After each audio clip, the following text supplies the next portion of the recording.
This is the Plagmanrules Podcast, where we talk about movies, TV shows sometimes.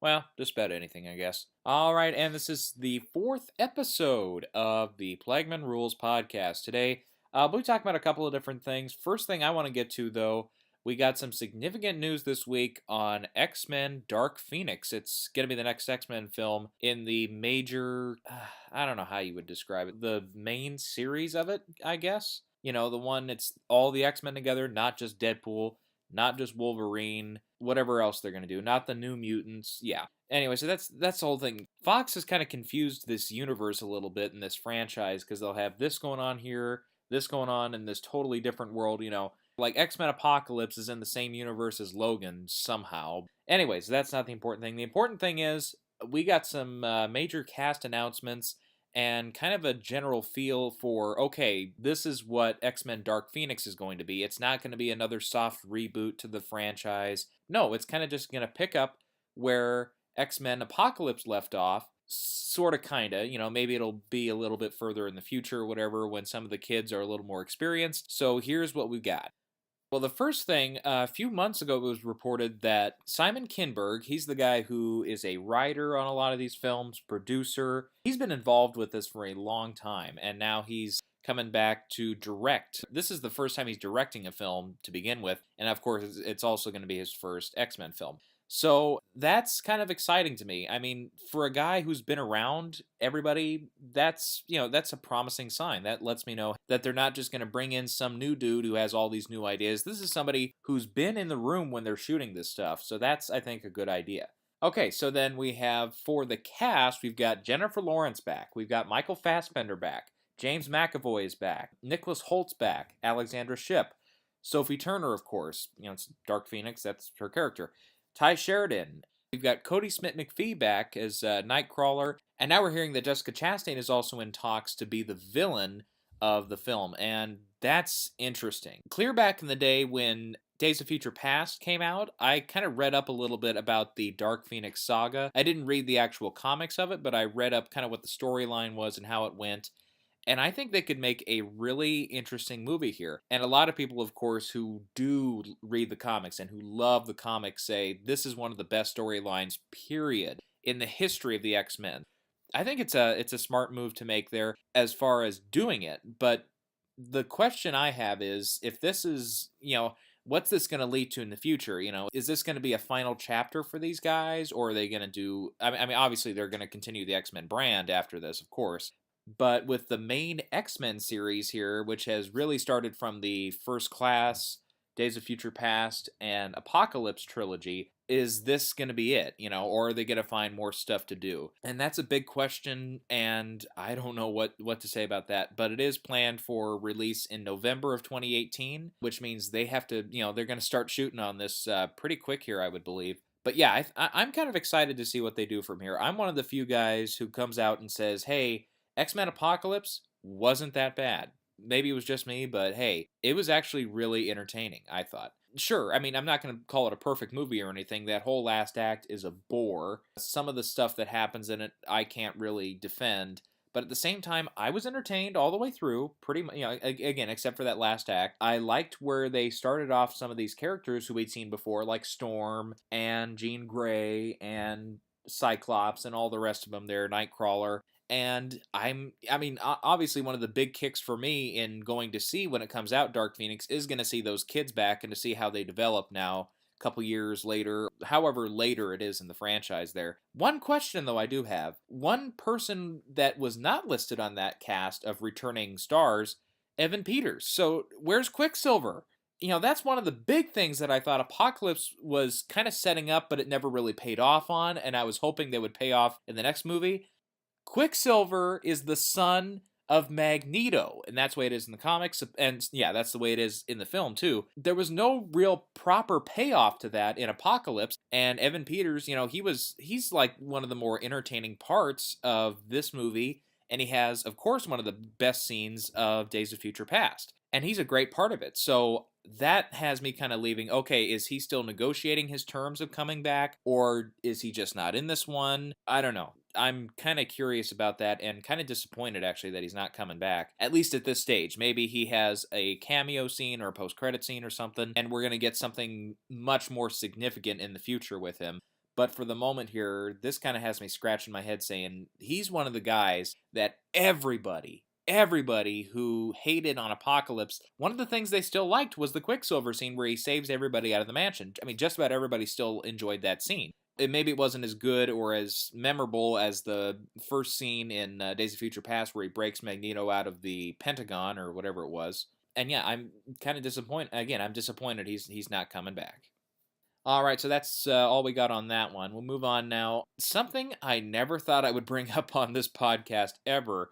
On Thursday, we got the first trailer for Daddy's Home 2. Haven't seen the first one, had no interest because the previews just looked terrible. Will Ferrell, for me, it's been a while since he's knocked one out of the park. Mark Wahlberg, and him paired up together in The Other Guys. I went to see that back in the day. Good movie. Pretty solid movie. Anyway, so then comes Daddy's Home, which I didn't see, and I'm not really interested in seeing. But then I hear, this was back 3 or 4 months ago, John Lithgow and that Mel Gibson were in talks to join the film. I was like, oh no, they're going to drag 2 tremendous actors into this? Oh boy. And the trailer comes out, and I just happened to be upstairs. My mom was in the room, and she has her phone on or something. She's kind of watching something, and she is just dying laughing. So I'm like, okay, what are you doing? She shows me the video, and I'm like, oh, yeah, okay, yeah, because I'd heard about it. And then I watched the preview, started it over, and the first, minute is just Wahlberg and Ferrell going back and forth, and it wasn't funny. It just wasn't funny. Not a good start. I'm like, is this what you were laughing at? She's like, no, watch this. And then the whole scene at the airport happens with Mel Gibson walking down the escalator, just being Mel Gibson. That was really good. And just to see, Will Ferrell's reaction and Wahlberg's reaction, that was very funny. And then Lithgow shows up. Oh my God. I mean, if you haven't seen the trailer, seriously, even if that kind of movie, like Daddy's Home 2, is not your kind of movie, and it is not my kind of movie, I'm probably not even going to go see it when it comes out. Seriously, you have to see it just to see this one scene of Lithgow. I mean, terrific. I mean, the guy can do anything. But, good Lord, I have not laughed that hard in a while. When Lithgow, going down the escalator just with that big old dumb smile. Oh my God, I just lost it. And then, when he gets to Ferrell and their back and forth is very good. And then there's another clip where he goes to see the kids. Everybody comes home to see the kids and everything, whatever. It's one of those type of movies. And Lithgow's like, here, I'm going to tell you guys a joke. And then Mel Gibson's like, oh, I got a joke for you. 2 dead hookers wash up on a shore.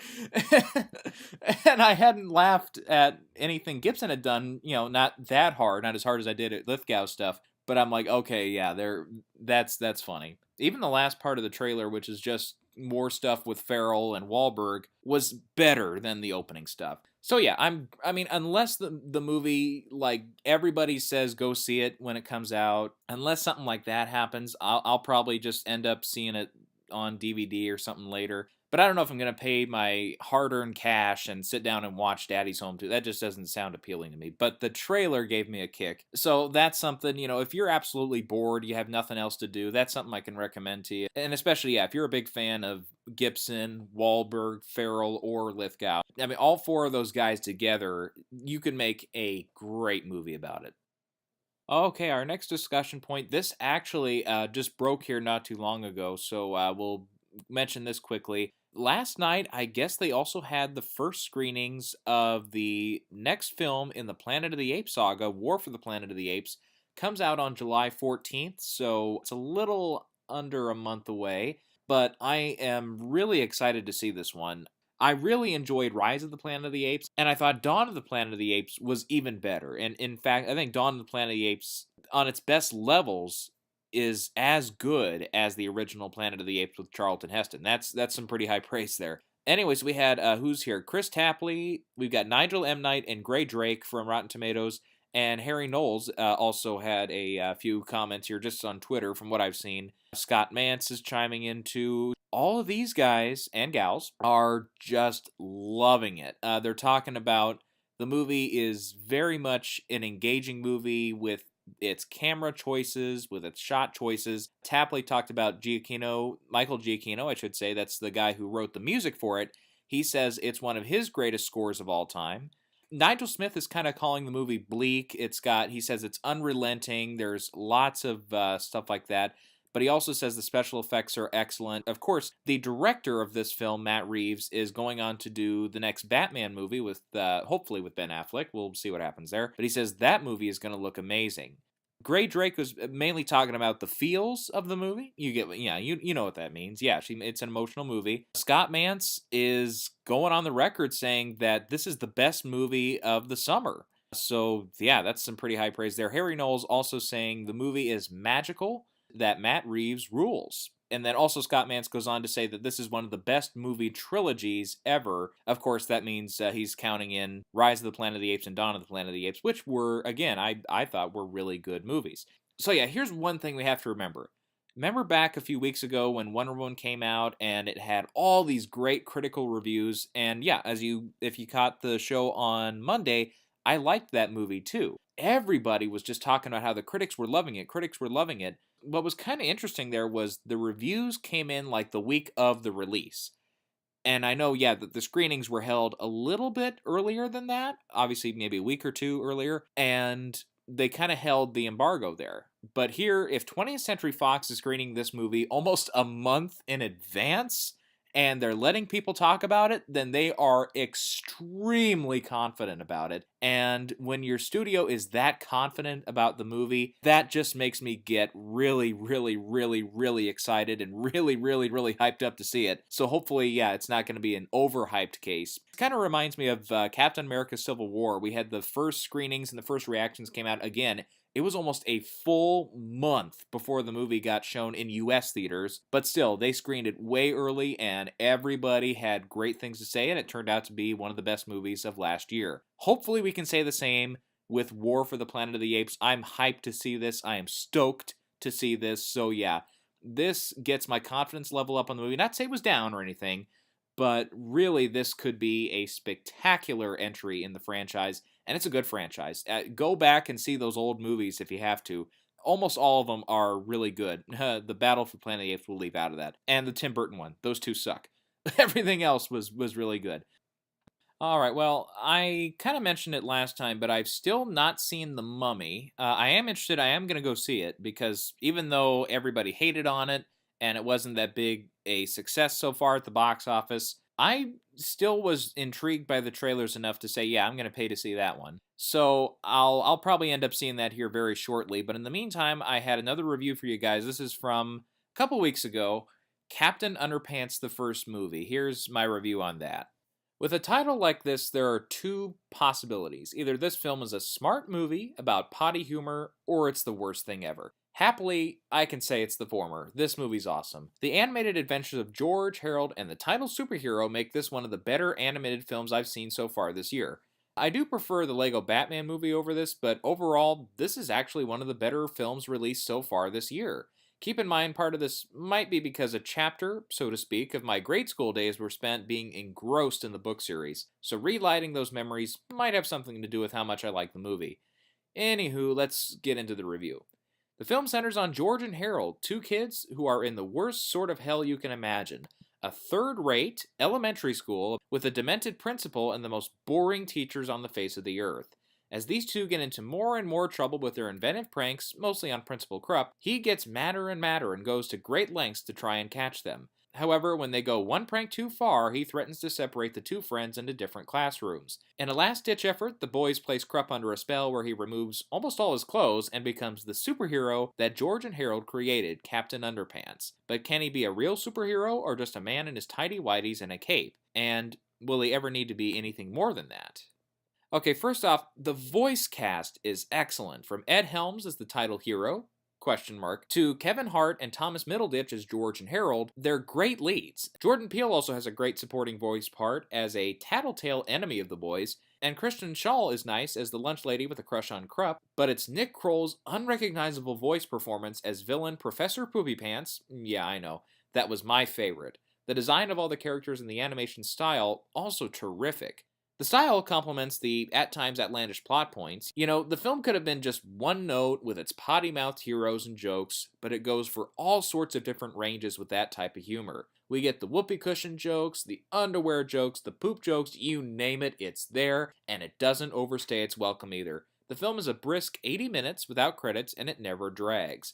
In fact, I'd say it's one of the more well-paced films I've seen so far this year, with the exception of Get Out, which is outstanding. But anyway, the film is also great for family audiences. The kids will fall in love with the characters, the humor, and hopefully the animation too. And one thing the film does that I loved, it celebrates and encourages creativity. In an age where kids are pretty much glued to their phone from the time they can hold one and comprehend it, the film doesn't have any jokes or acknowledgments of iPhones or anything to that nature that I can remember. The film is set in modern times with computers and modern cars, so it's not like it's set in the past or anything, but still, this is a welcome message, especially when I recently saw The Circle, and while that film was aiming at a more mature audience of teens and tweens, it was giving them the message of, if you're not on your phone tweeting, Snapchatting, texting, and Instagramming constantly, you're a hermit and not a part of society, which is downright stupid.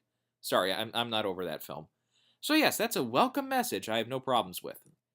If I have any complaints about the film, it's just that there's a couple of jarring moments where the film cuts from its 3D animation style to sock puppets and other stuff, which I got what they were going for and it was a fun change. It still felt unnecessary. There's a couple other quick examples of that in the film. Also, even though the potty humor is what the film is all about, even I have my limits. Yeah, there's a couple of times where it's just too much. But then we'll go to a quick Oprah or Ebola reference for the older kids and adult audiences that offers a nice change of pace. So yeah, I guess that's enough for me to knock off a point, but otherwise I can't really find too much else wrong with it. So again, kind of like Goosebumps from a couple of years ago, the childhood nostalgia factors in with how much I liked it. Maybe if I wasn't as familiar with the source material, I would have thought the villain's name was too much or the whole concept was so outlandish that I couldn't give it a positive review. But that's just not the case. If you go in with the right frame of mind, you'll be the most entertained you've been in a long time. And even if you're not the biggest fan of this type of humor, I think there's enough originality in there for you to still have a good time with the kids, or nieces and nephews and grandkids, or whoever else you're going to take to this. And again, I can't stress enough the message of being creative and original is very welcome. Captain Underpants flies very high in this first outing, and I hope there's more to come. My rating is a 9 out of 10. Alright, ladies and gents, that's all I have for you this time. I'll be back again on Monday. We've got, 5 movies opening up this weekend? It's Father's Day weekend at the time I'm recording this.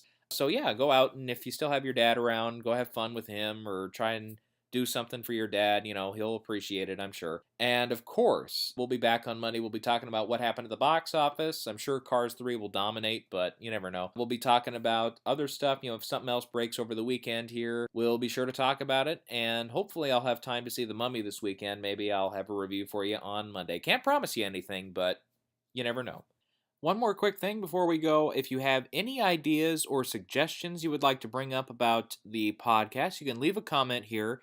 Otherwise, I do have an email that is set up here. It's actually a Gmail account, and that is plagmanrulespodcast@gmail.com. That's PLAGMANRULES podcast@gmail.com. Any suggestions, again, that you want to leave, that's the place to leave it. Or again, leave a comment here. Or if there's any discussion points you would like to be brought up, anything, you can think of, again, you can leave a comment or leave an email at that account there. This has been the Plagman Rules Podcast. We'll catch you guys next time.